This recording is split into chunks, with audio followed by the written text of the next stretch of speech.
Years following the battle with Ryo, Kenshiro has seemingly disappeared. The world moves on without him as some resemblance of civilization returns.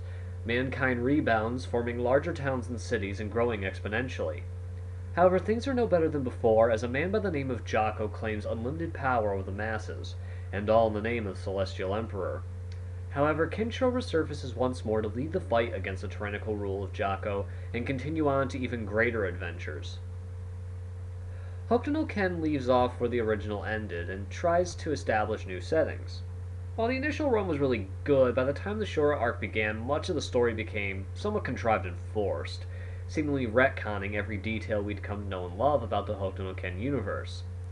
Any advancement in the story could be simplified down to someone being related to someone else, which became really old after the first time. On top of the already irritating simplification of plot points, much of the story is told in flashbacks towards the end, which creates an emotional disconnect from what's happening on screen since these aren't events in motion, and we haven't spent time with any of these people.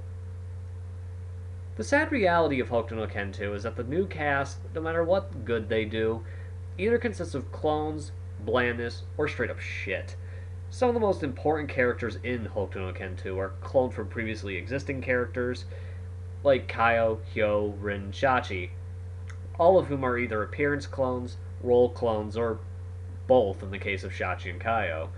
Others are killed off too soon before they can make a big impression, or do anything else, like Rock and his gang, Sayaka, Han, and Falco.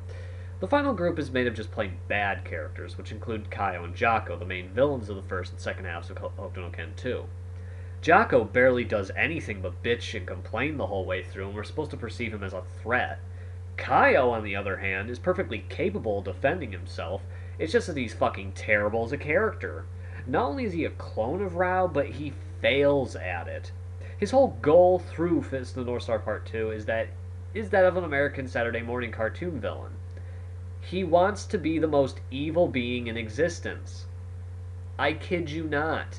He loses any and all sympathy that the audience could spare for him due to his downright repugnant nature, and staunch refusal to have a more realistic goal outside of taking over the world and being evil forte lulz.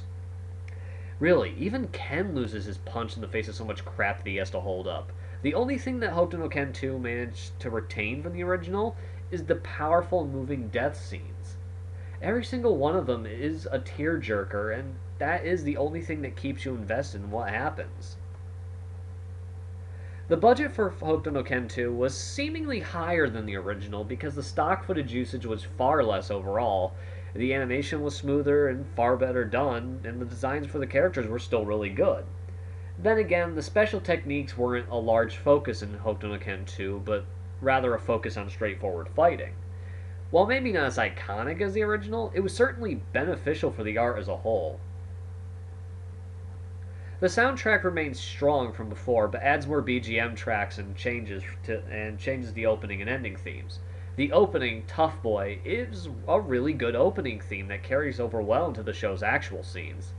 It's a song that highlights sadness and unyielding strength in the face of sorrow, which is very fitting for the setting. Like before, Hokuto no Ken has an iconic voice cast that remains one of the best in classic anime for the number of legendary stars who worked on it.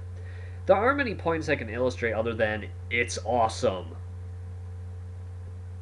Unfortunately, Hokuto no Ken 2 fails in the most important aspects of an anime, with a rather bad plot propelled by bad characters. The points for its other areas somewhat make up for it in terms of score, but may not be recommendable for everyone. I give Hokuto no Ken 2 a 7 out of 10. Well, that's all I have for now, guys. This is Omega Rider 1, and I'll be seeing you guys later.